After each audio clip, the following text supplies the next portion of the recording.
Hey guys, happy Monday. Hope you guys all had a great weekend. So I did do a chapter yesterday for you of The Thief of Always. Wanted to continue with that so that we can get through the book. We don't have much left, as you can see, so we're nearing the end, and it's just becoming more and more interesting to try to see how Harvey is going to deal with this. So remember, when we're looking at fantasy, still pay attention to the setting, how it changes, the characters. What are they doing? What are they saying? Harvey's paying attention to that too, and that's how he's bringing down these evil characters, if you will. Okay, but he's not doing it in even a mean way. He's just getting to know them, and he's using that against them. So also then, those problems. Fantasy text, we see problem after problem after problem, and they're not resolved very easily. So keep that in mind. Start developing a theme with those problems. Don't forget to suspend your judgment on some of the characters. You don't know them well yet, so suspend judging them and making those assumptions. Then the last piece of that fantasy reading is that we need to look for that magical or the power element that is placed into books like this. So, having said that, Harvey's kind of coming to the end of his journey, or in one way or the other, and so we are looking at him now still having to defeat Rictus as well as Hood. So let's find out. Chapter 22 is Appetite. Oh, to be a vampire again, Harvey thought. To have claws and fangs and a hunger for blood upon him like the hunger he'd had that distant Halloween. The hunger he turned from in disgust. He wouldn't turn from it now. Oh no. He'd let it swell the breast in him so he could fly in Hood's face with his hatred razor sharp. But he wasn't a beast. He was a boy. It was the Vampire King who had the power, not him. And then, as he stared up at the house, he remembered something that Rictus had told him at the door. It takes a lot of magic to conjure up these shams and hoaxes, he'd said. Mr. Hood's really sweating to find you something you like. Maybe I don't need fangs to suck him dry, Harvey thought. Maybe all I need is wishes. I want to talk to Hood, he told Rictus. Why? Well, maybe there are some things I'd like, only I want to tell him about them personally. He's listening, Rictus said, glancing back toward the house. Harvey scanned the windows and the eaves in the porch, but there was no sign of any presence. I don't see him, he said. Yes, you do, Rictus replied. Is he in the house? Harvey asked, staring through the open door. Haven't you guessed yet? Rictus replied. He is the house. As he spoke, a cloud moved over the sun, and the roof and walls darkened, and the entire house seemed to swell like a monstrous fungus. It was alive! From the eaves to the foundations, alive! Go on, Rictus said. Speak to him. He's listening. Harvey took a step toward the house. Can you hear me? He said. The front door swung a little wider, and a sighing breath from the top of the stairs blew a cloud of Jive's dust out onto the porch. He can hear you, Rictus said. If I stay, Harvey began. Yes, said the house, making the word from creaks and rattles. You'll give me anything I want? bright boy like you, came the reply. Anything. You promise? On your magic. I promise. I promise. Just say the word. Well, for a start, yes. I lost my ark. Then you must have another, my lodestar. The Hood house. Bigger, better. And the board of the porch folded back as an ark 3 times the size of the first one rose into view. I don't want lead animals, Harvey said as he walked toward the steps. What then? Said Hood. Silver? Gold? Flesh and blood, Harvey replied. Perfect little animals. I like a challenge, Hood said, and as he spoke a tiny din of bellows and roars rose from the ark, and the little windows were flung open and the doors flung wide, and 100 animals appeared, all perfect miniatures. Elephants, giraffes, hyenas, aardvarks, doves. Satisfied? Said Hood. Harvey shrugged. It's okay, I suppose, he said. Okay, said Hood. It's a little miracle. So, make me another. Another ark? Another miracle. What would you like? Harvey turned his back on the Hood house and surveyed the lawn. The sight of Mrs. Griffin watching with puzzlement inspired the next request. I want flowers, he said, everywhere. I don't want 2 alike. What for? Asked the Hood house. You said I could have whatever I wanted, Harvey replied. You didn't say I had to give you reasons. If I have to do that, all the fun goes out of it. Oh, I wouldn't want that, the Hood house said. You must have fun at all costs.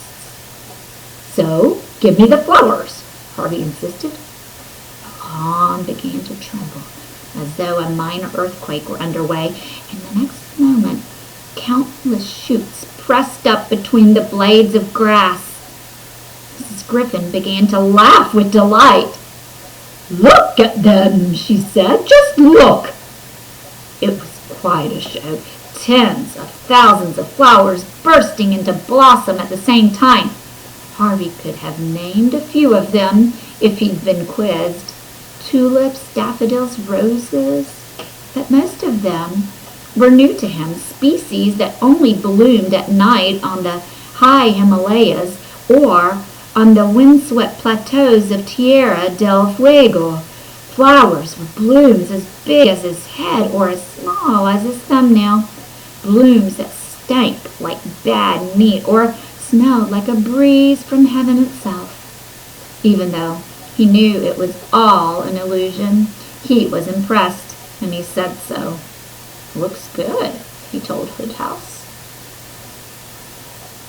Satisfied? It wanted to know.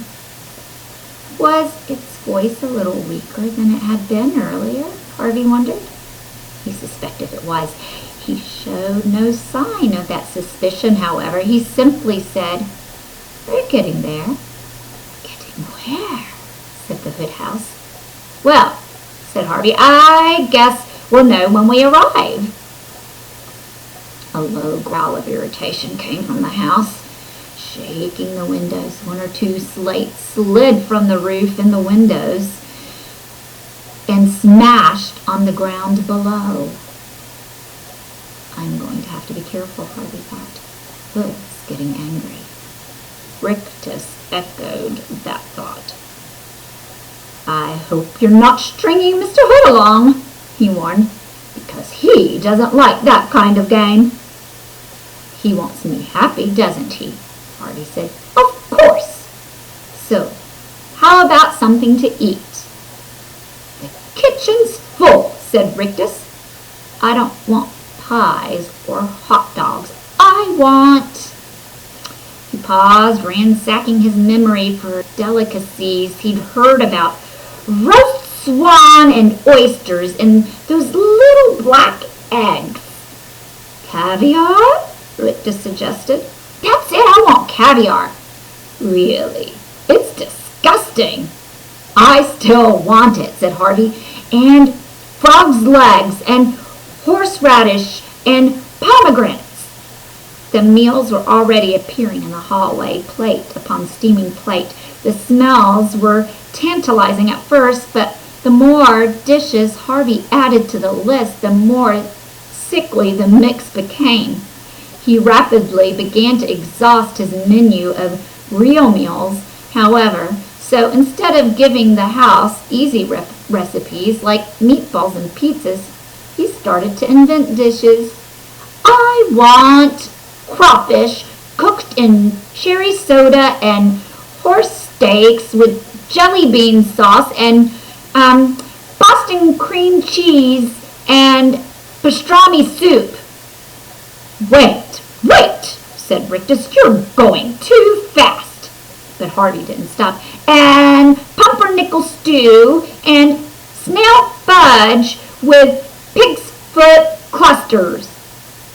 Wait, the house howled. This time Harvey stopped. In the heat of his invention, he hadn't even looked to see if Hood was supplying him with these eatables. But now he saw all the dishes he demanded piled up so high in the hallway that they were threatening to topple and float the ark on a noxious sea of sweet meats and stews. I know what you're doing, said the Hood house. Uh-oh, Harvey thought, he's on to me. He looked up from the feast at the door to see the facade and saw that his plan to drain the house of its magic was indeed working. Many of the windows were now cracked or broken. The doors were peeling and hanging from their hinges. The porch boards were twisted and blighted. You're testing me, aren't you? Said Hood. His voice had never been melodious, but it was now uglier than ever, like the rumble of the devil's belly. Admit it, thief, said. He took a deep breath and then said, if I'm going to be your apprentice, I need to know how powerful you are. Are you satisfied? The decaying house demanded. Almost, Harvey said. What more do you want? It roared. What more indeed, Harvey thought. His mind was reeling with these ridiculous lists. He had little left in the way of demands. You may have one final gift, the house said, one final proof of my power. Then you must accept me as your master forever and ever. Agree? Harvey felt a trickle of cold sweat run down his spine. He stared at the teetering house, and his mind racing. What was left to demand? Agreed! The house boomed. Agreed, he said. So tell me, went on, what do you want? He looked at the tiny animals around the ark and at the flowers and at the food spewing through the door.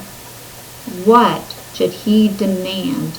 One final request to break Hood's back. But what? What? A gust of chilly wind came from the direction of the lake. Autumn could not be far off. The season of dying things. I know, he said suddenly. Tell me, the house replied. Tell me, and let's have this game over once and for all.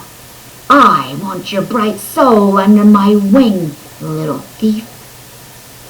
And I want the seasons, Harvey said. All the seasons at once. At once? Yes, at once. That's nonsensical. It's what I want. Stupid and imbecilic. It's what I want. You said one more wish and that's it. Very well, said the house. I will give it to you. And when you have it, little thief, your soul is mine. Ooh. All done with that chapter 22. So appetite. Appetite meaning he's wanting more and more and more. But doing that, remember, it takes a lot of magic to run the house like this. And remember, that's what Rick just kind of told him early on. So Harvey, being that smart kid that he is using again that trait to bring him down. Oh, you're trying to prove me how powerful you are. So, hey, can you do this? Hey, can you do this? And, hey, can you do this? So one thing after the other, and the house is now becoming weaker and weaker. Okay, he's going to now put all the seasons into one, and we'll see what happens tomorrow. Catch y'all later.